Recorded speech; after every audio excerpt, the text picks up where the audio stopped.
welcome to the PCS Security Systems User Access tutorial. Today we'll be going over how to do a general user access setup, managing access plans and assigning credentials and fobs to users on site with access control. We'll start by logging into the alarm.com site and going to the Users Access tab. Once there, you have your four options along the top. We won't be going over manage logins at all since we've already done that in a previous video. However, we will be going over the first three tabs: access plans, users, and access points. We'll start with access points. That gives us a general overview of what we have on site here. So you've got your security panel. Your panel can have multiple partitions. So for example, we've got an employee area and a manager area. On top of that, we've also got a door section where we've got a front and a rear entrance, as well as locks, a back door, and a manager's office door. So what I'd like to do is I'd like to create an access level that has multiple things in it to assign to individual users. What we're going to do then is go to access plans and hit add new plan. So for example, we will set up a manager's access tab. You can hit the change button on the left hand side here to change the icon that you're looking at. I'll change it to the 1 and to the red to indicate that it's an important access plan. It is for our managers. It's going to be one of our highest level access plans. So we've got the name in there, we've got the icon and color. We'll hit next. From here, I will skip adding users. Typically I add users after the fact, and I'll show you how to do that. The only two things we're going to be doing are adding access points and schedules. So hit add access points. From here you can see your different options to add into this access point, similar to what we saw in the access points tab earlier. The doors are obviously your doors on site. The locks will be handle set locks, Z-Wave locks, and then your shield icon is going to be your partition for arming and disarming the building. So because they're managers, I'd like them to have access to pretty much everything here. So I'm going to select back door, front entrance, the main partition for the building, as well as the manager's office and the rear entrance. And then I'll hit save. So now you can see that those are added in there as access points, but there is no schedule yet. So they have access, but they don't have access during any time. If you only have your managers coming in from Monday to Friday, you can set up by left-clicking in Monday, for example.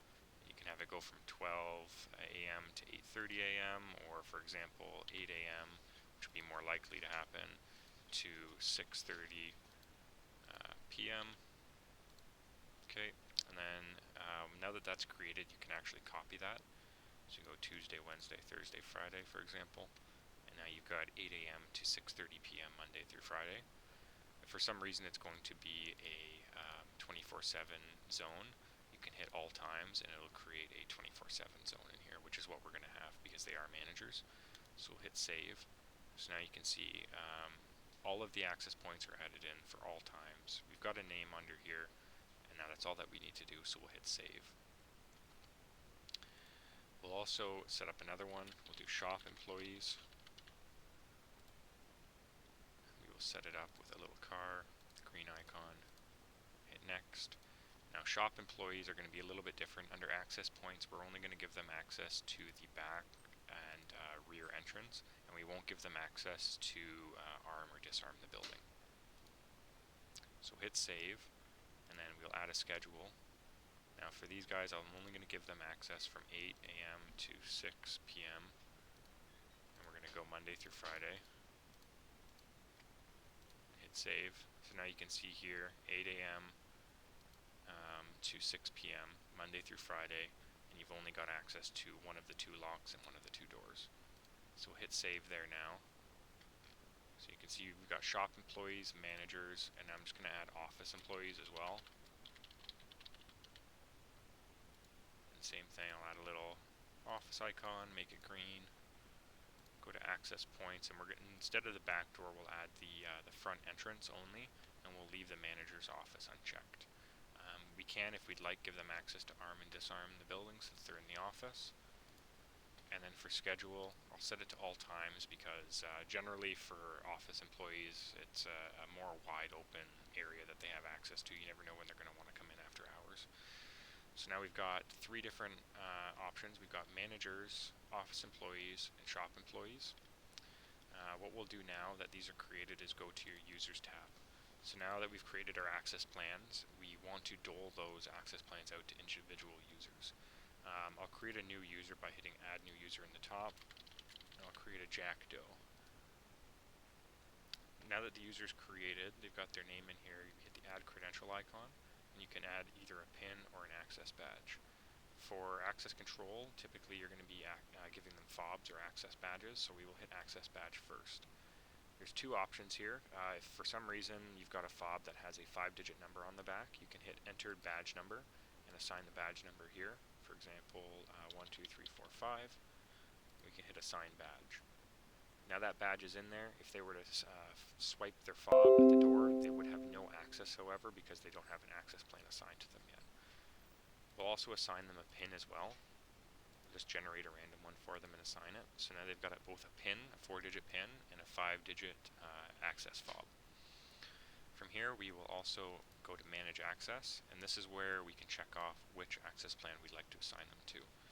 Because they have both a PIN and a credential, we'll have to assign them to one that has access to a partition, because otherwise it'll say they have a PIN, but the PIN has access to no device. So for example, we'll set them up as a manager, hit save, and now Jack Doe's 4-digit PIN will work for arming and disarming the partition, and his fob will also work for unlocking the doors. This 4-digit PIN will also work if you have handle sets with a 10-digit keypad on the front. If he goes in and now enters 7205 at one of those keypad locks, it will also unlock the lock. And I'll also show you how to add in a user without a PIN code. So we'll just add a credential for this user, access badge, and we'll enter the access badge in. 1, 2, 3, 4. We'll go 6 this time. So now we've got the credential assigned to them, and we go to the same thing, we go to Manage Access, but this time instead of selecting one with access to a partition, we'll select just shop employees. And we will hit save.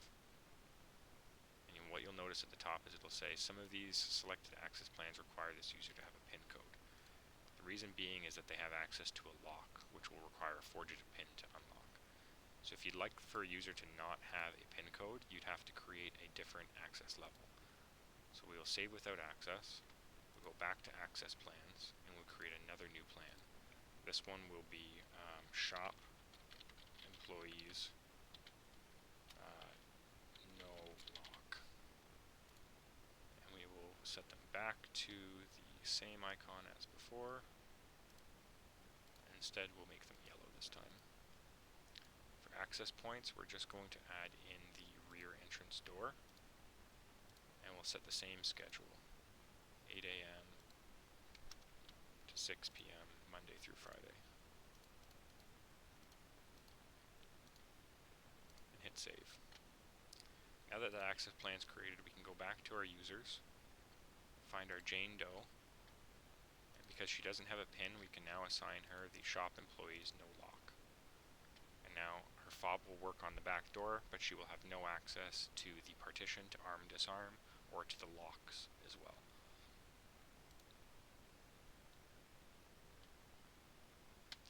Other than that, setting up access plans and users, that's your general functionality. You can always go in and edit a user, select Manage Access, and uncheck and recheck a different access plan. The other thing I will show you is how to add an additional credential by scanning it in. So if you hit the plus sign on somebody's user, hit access badge, and instead of entering in the badge number, we hit scan badge. Now what we can do is we can drop down and select a door to scan the fob at. So for example, if you're in reception and you're closest to the front entrance, you can select the front entrance, hit next, and then you will go and hold the fob up to the reader, and then come back to your desk, and you will have your 5-digit credential ID written here. You can hit OK, and then it'll assign it to the user. Other than that, that's the general functionality for the User Access tab. If you have any other questions or concerns, please feel free to reach out to us. You can email us at service@pcssecurity.ca. You can phone us, 519-650-2009, or you can go on our website, pcssecurity.ca. Thank you and have a great day.